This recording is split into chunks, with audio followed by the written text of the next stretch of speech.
السلام علیکم ورحمۃ اللہ وبرکاتہ صلی اللہ علیہ نبی المی صلی اللہ علیہ وسلم۔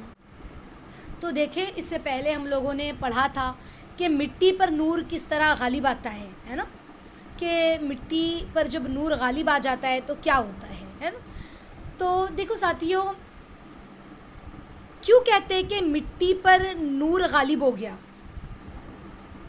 ایک مختصر سی بات اس کی سمجھائش میں آپ لوگوں کو بتاتی ہوں کہ مٹی پر نور کا غالب آنا کتنا غالب، اتنا غالب مٹی پر نور ہو جائے کہ مٹی فنا ہو جائے، اس کے اوپر جو بچا ہے نا وہ پورا کی پورا نور۔ یہ کیسے ہوگا؟ نور لائیں گے کیسے؟ کہاں سے لائیں گے؟ ہے کوئی نور کا سوداگر؟ ہم کہاں سے لائیں گے؟ جس کے پاس ہوگا وہی تو دے پائے گا نا۔ ہے کس کے پاس؟ کیسے ملے گا؟ دیکھو، زمین کی دو کوڑیاں پانے کے لیے ہم دن بھر انسان اپنے آپ کو کھپاتا ہے۔ ایک اناج مٹی سے اگانے کے لیے، زمین سے نکالنے کے لیے کسان پورا سال اپنے آپ کو کھپاتا ہے، پورا سال اس پر محنت کرتا ہے، تب جا کر ایک وقت کا کھانا آدمی کھاتا ہے، اس کا پیٹ بھرتا ہے۔ سمجھ رہے؟ تو پھر یہ تو زمین کی چیز ہے، اور نور تو آسمان کا ہوتا ہے۔ زمین جو ہے سب فنا، وہ مٹی سب مٹی سے وجود ہوا ہے، سمجھ رہے؟ اور مٹی میں مل جائے گا۔ اور آسمانوں پر نورانی عالم بالا، آ رہی ہے بات سمجھ میں؟ کیوں؟ کیونکہ وہاں پر ہے نا سب نورانی مخلوق، وہاں سب نور۔ کیوں؟ کیونکہ عرش والا جو ہے وہ نور ہے، نور بھی وہاں اور نوری بھی وہاں، نور بھی وہاں اور نوری بھی وہاں۔ تو وہاں کی جو دنیا ہے، آسمانی دنیا، وہ ساری نورانی۔ آ رہی ہے بات سمجھ میں؟ تو بتاؤ کون جائے گا آپ میں سے، ہم میں سے وہ نور لانے کے لیے؟ ہے کسی کے اندر طاقت؟ کون ہے بولو؟ کس کے اندر اتنی طاقت ہے کہ انسان عالم بالا میں وہ نور لے کر آئے؟ کس کے پاس ہے؟ ایسی سیڑھیاں ہیں؟ کسی کے پاس ہے؟ دیکھو سائنس نے نا کتنی محنت کی، کتنی سائنس نے محنت کی، 1400 سال کھپ گئے، تب جا کر ایسے راکٹ تیار ہوئے جو مشکل سے چاند تک ہی پہنچ سکے، ہے نا۔ اس کے لیے کتنے انتظامات کیے، کتنے جان کے مسئلے ہاتھ پر لے کر وہ چلے، کہاں تک بھوکے پیاسے، چاند تک۔ بس جو فضاؤں میں ہے، پہلے آسمان پر بھی چاند نہیں ہے۔ ہمیں کیا لگتا ہے چاند کا آسمان پر ہے؟ پہلے آسمان پر نہ، وہ تو زمین اور آسمان کے درمیان میں فضا میں معلق ہے، آسمان پر نہیں ہے۔ پہلے آسمان پر بھی نہیں ہے، آسمان اور زمین کے درمیان لٹکا ہوا ہے، معلق ہے ایک چاند وہاں تک، اور اس کو کامیابی کہہ رہے ہیں دنیا والے، دنیا کے سائنٹسٹ، کامیابی سمجھ لی۔ میں کہتی ہوں کہ واللہ ایمان والوں سے زیادہ کامیاب کوئی نہیں ہے ساتھی، سمجھ رہے؟ کوئی نہیں ہے۔ وہ تو ساتوں آسمان کی سیر کر لیتا ہے ایک مومن، دنیا مٹی کے گھر میں بیٹھ کر، اس دنیا میں بیٹھ کر نور والے جنت کے مزے لوٹتا ہے، سمجھ رہے؟ کیوں ہم نے کتابوں میں نہیں پڑھا؟ حضرت انس بن نضر رضی اللہ تعالیٰ عنہ کہہ رہے ہیں کہ جنت کی خوشبو آ رہی ہے احد پہاڑ سے، پڑھتے ہیں نا، جنت کے مزے آ رہے ہیں اللہ والوں کی زبان سے۔ ہم نے سنا ہے اہل اللہ کے واقعات میں کہ جنت کا مزہ آ رہا ہے۔ تو کیا مٹی کے گھر میں بیٹھ کر نور والے مزے لوٹتا ہے انسان؟ آ رہی ہے بات سمجھ میں؟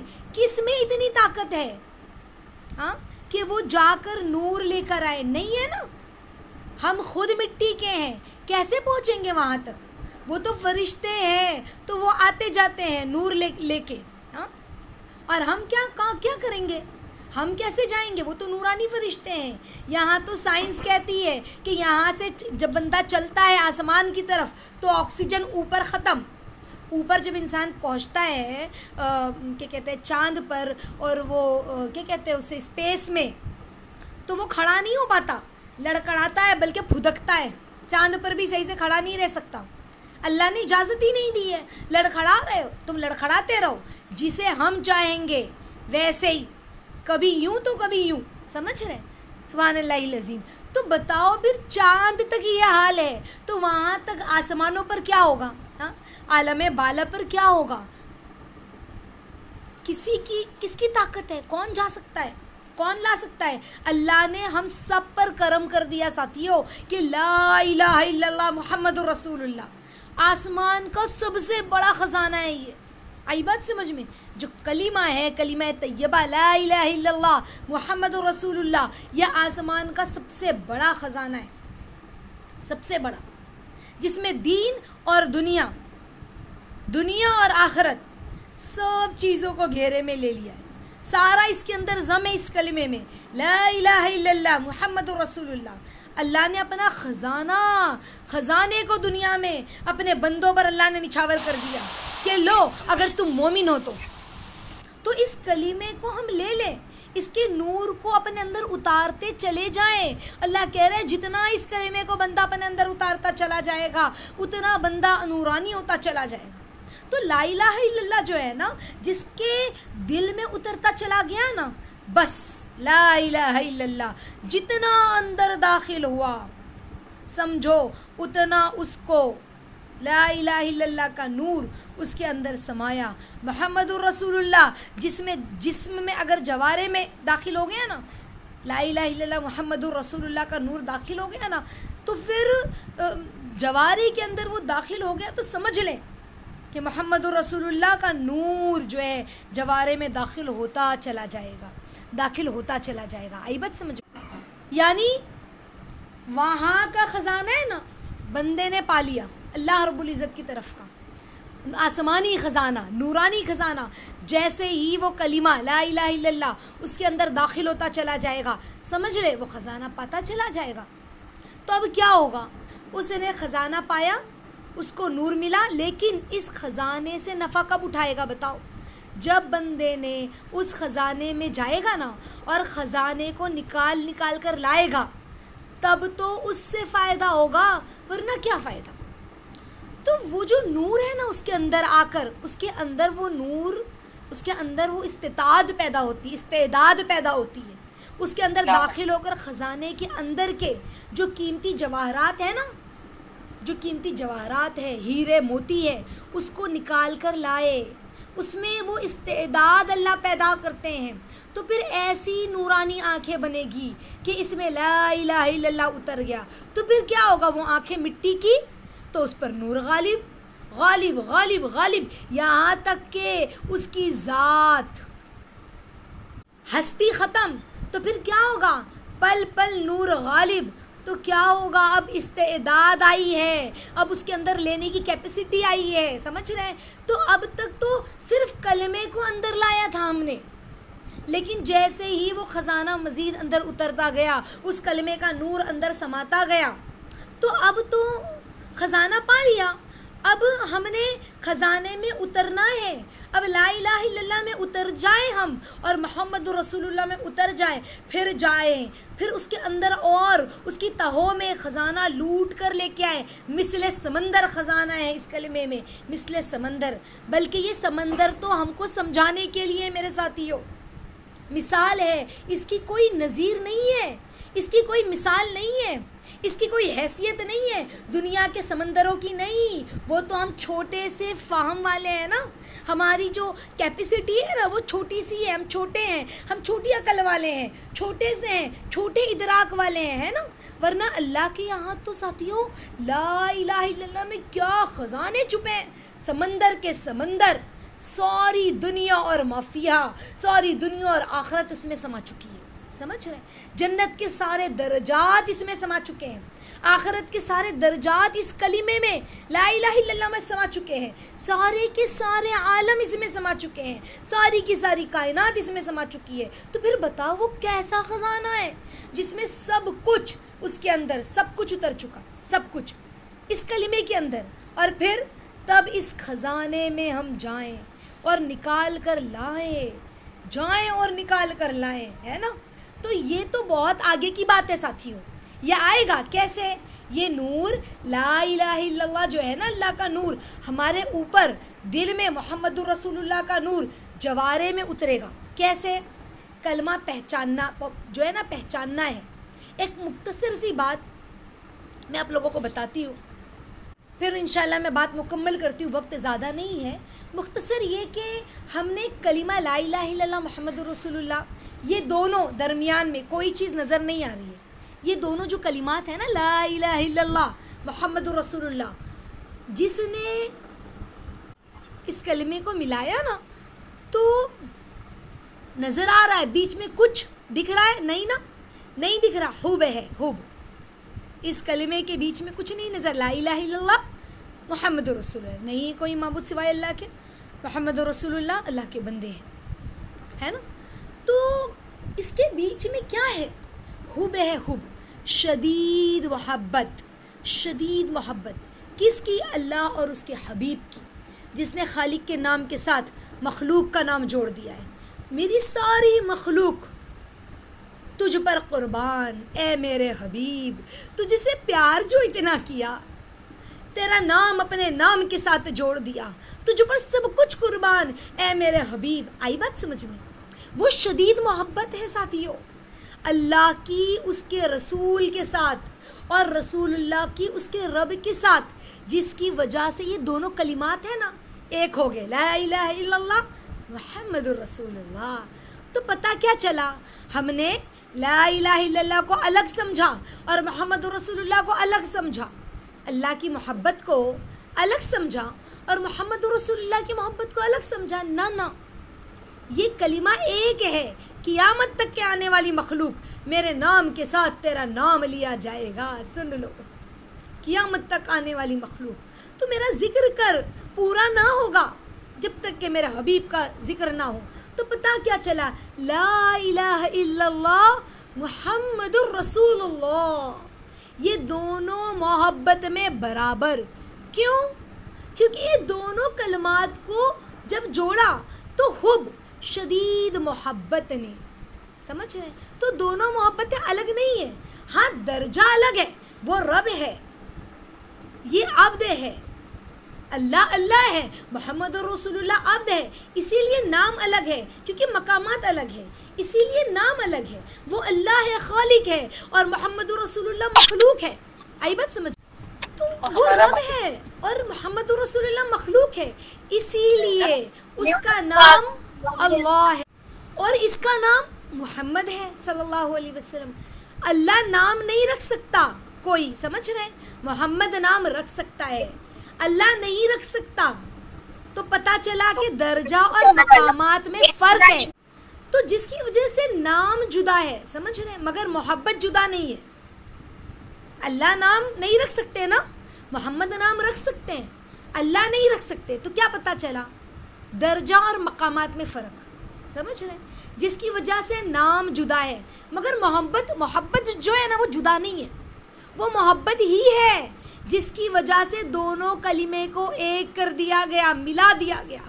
تو اللہ سے جتنی محبت کرو، رسول اللہ صلی اللہ علیہ وسلم ہی کی محبت ہے، ان سے بھی ویسی محبت. رسول اللہ سے جتنی محبت کرو وہ اللہ کی بھی محبت اتنی ہی ہے، سمجھ رہے؟ اللہ ہی کی محبت ہے وہ. ہم نے دونوں کو الگ کر دیا. عقل نہیں ہے نا، فہم نہیں ہے نا. علم ہے تو عقل نہیں، عقل ہے تو فہم نہیں، فہم ہے ہمارے پاس تو ادراک نہیں ہے، ادراک نہیں ہے. اور تو ادراک مطلب ہمارے پاس ادراک ہے تو حصول نہیں ہے، وہاں تک کی پہنچ نہیں ہے نا. وہاں سے یہاں آیا مگر یہاں سے وہاں نہیں پہنچا. وہاں پہنچ جاتا تو یہ بات سمجھ میں آ جاتی، سمجھ رہے؟ دماغ میں بات آئی لیکن فہم میں نہیں آ رہی ہے، تو پھر کیسے سمجھ میں آئے گی کہ تیری اور میری محبت میں فرق کوئی نہیں ہے، اللہ کی اور رسول اللہ کی محبت میں فرق کوئی نہیں ہے. اسی لیے میرے نام کے ساتھ تیرا نام نہیں لیا جائے گا. میرا نام پورا نہ ہوگا جب تک، میرا ذکر پورا نہ ہوگا، میری یاد پوری نہیں ہوگی. آئی بات سمجھ میں؟ کیوں؟ کیونکہ یاد کا جو تعلق ہے نا وہ حب سے ہے ساتھیوں. تو پھر کیا کرو؟ اللہ کہہ رہے ہیں کہ اس کلمے کو اندر اتارنا چاہتے ہو، یہ جو میں نے اپنے خزانے کی بہت بڑی دولت تمہارے سپرد کی ہے، کلمہ لا الہ الا اللہ، اسے تم لینا چاہتے ہو نا، بسانا چاہتے ہو نا اپنے اندر، تو لا الہ الا اللہ محمد رسول اللہ اس کے درمیان میں جو شدید محبت ہے نا، بس ایسی محبت لے کے آنا میرے لیے، محمد الرسول اللہ والی محبت لا الہ الا اللہ کے ساتھ لانا. وہاں جو ہے نا اللہ سے جیسا میرا حبیب لا الہ الا اللہ کیا ہے، اس طرح تم آنا، یہ محبت ہے میرے حبیب کی میرے ساتھ، اور میری محبت میرے حبیب کے ساتھ میں دیکھنا چاہتا ہوں. تو محمد رسول اللہ یہ ہے، سمجھ رہے، لا الہ الا اللہ بتا رہے ہیں، میری محبت آگے کے جملے میں محمد رسول اللہ میں ہے. تو نبی صلی اللہ علیہ وسلم کی محبت کیا بتا رہی ہے؟ میری محبت مجھ سے پہلے، میرے رب کا درجہ مجھ سے پہلے، میرے رب کا مقام مجھ سے پہلے. تو سب سے پہلا جو جملہ ہے لا الہ الا اللہ، میری محبت یہاں ہے. تو محبتوں میں فرق نہیں ہے. تو یہ محبتیں دونوں محبت ایک ساتھ دل میں سما جائے. ایسا نہیں کہ صرف اللہ کی محبت سمائے اور حبیب اللہ کی محبت، نہ دونوں کی محبت ہو، اس میں بٹوارا نہ ہو، اس میں ٹکڑے نہ ہو. تو پھر کیا ہوگا بولو؟ ہاں، پھر نور مٹی پر غالب ہوتا چلا جائے گا. تو پھر وہ شدید محبت چاہیے جو اللہ کے نبی نے اپنے رب سے کی، اور اللہ سے ایسی محبت کرو جس طرح حبیب نے کی صلی اللہ علیہ وسلم نے. حبیب نے اپنے رب سے جس طرح محبت کر کے دکھائی نا، حبیب صلی اللہ علیہ وسلم نے جس طرح ہمارے رب کو چاہا، ایسی محبت کرو. تو ایسی محبت ہم اللہ سے اور اس کے رسول سے کر کے دکھلائیں، یہ ہے. تو جب یہ کلمے کا نور ہمارے اندر سماتا چلا جائے گا تو مٹی پر نور غالب آتا چلا جائے گا. اس کلمے کے اندر بڑی گہرائی ہے، اس کلمے کے اندر بڑی حقیقت ہے ساتھیوں. یہ وہ کلمہ ہے جس پر صحابہ نے اپنی جان لگا دی. یہ وہ کلمہ ہے جس کو پڑھا آدم علیہ السلام نے. تو کتابوں میں روایتوں میں آتا ہے کہ جب آدم علیہ السلام نے اس کلمے کو دیکھا عرش پر لکھا ہوا تو اللہ کو واسطہ دیا اس کلمے کا، اس نام کا. اللہ نے توبہ قبول کر لی. یہ وہ کلمہ ہے جس میں حبیب کا نام ہے. تو اللہ نے اپنے حبیب سے بہت محبت کی، اور حبیب نے اپنے رب سے وہ محبت کی کہ دکھا دیا قیامت تک آنے والی انسانیت کو کہ میرا رب، مجھے اس سے بڑی محبت ہے. آئی بات سمجھ میں؟ تو ہمیں اس کلمے کی گہرائی، اس کلمے کے نام کو، اس کلمے کی حقیقت کو، اس کلمے کے نور کو اللہ سے رو رو کر مانگنا ہے کہ اللہ ہمیں عطا فرما دیجیے. ہم نہیں جانتے جتنا اس کلمے کی حقیقت آئے گی مٹی پہ نور غالب آتا چلا جائے گا. وہ کیا چیز تھی؟ حضرت سمیہ رضی اللہ تعالی عنہ، حضرت خنسہ رضی اللہ تعالی عنہ، حضرت صحابہ کرام نے جب اس کلمے کو پڑھا اور ایسا پڑھا، ایسی محبت کی اللہ اس کے رسول سے کہ مٹی پر نور غالب آ گیا، اور ایسا نور غالب آیا کہ پھر حضرت سمیہ کو خنجر لگا ہے رضی اللہ تعالی عنہ، لیکن اپنے بیٹے کو آواز دے کے کہہ رہی ہے بیٹا مار.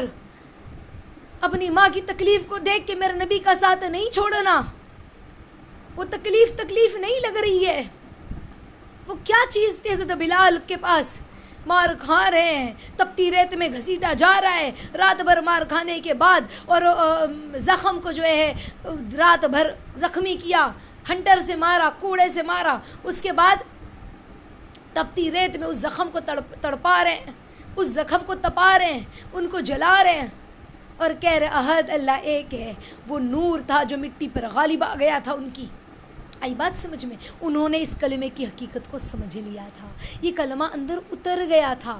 تو یہ ہے مٹی پر نور کا غالب آنا، یہ ہے مٹی پر نور کا غالب آنا. ہم اللہ سے کہیں کہ اللہ ہماری مٹی پر بھی نور غالب کر دیجیے عافیت کے ساتھ. ہم تو ابھی دنیا کی ہمی میں ہی لگے ہوئے ہیں، یہ دنیا ہی ختم نہیں ہوتی ہمارے پاس سے. یا اللہ عافیت کے ساتھ ہم تڑپ کر مانگے، رو کر مانگے، یا اللہ اس کلمے کی حقیقت ہمیں عطا کر دیجیے. صرف رٹنے کے لیے نہیں، چلتے پھرتے اٹھتے بیٹھتے کلمے کو پڑھیں، مانگے، سفر میں حضر میں پڑھیں، نہ روتے ہوئے مانگیں. یا اللہ اس کلمے کی حقیقت دے دیجیے. یا اللہ مٹی پر نور غالب فرما دیجیے عافیت کے ساتھ. آئی بات سمجھ میں؟ انشاءاللہ اللہ ہم سب کو صحیح سمجھ، فہم، فراست عطا فرمائے.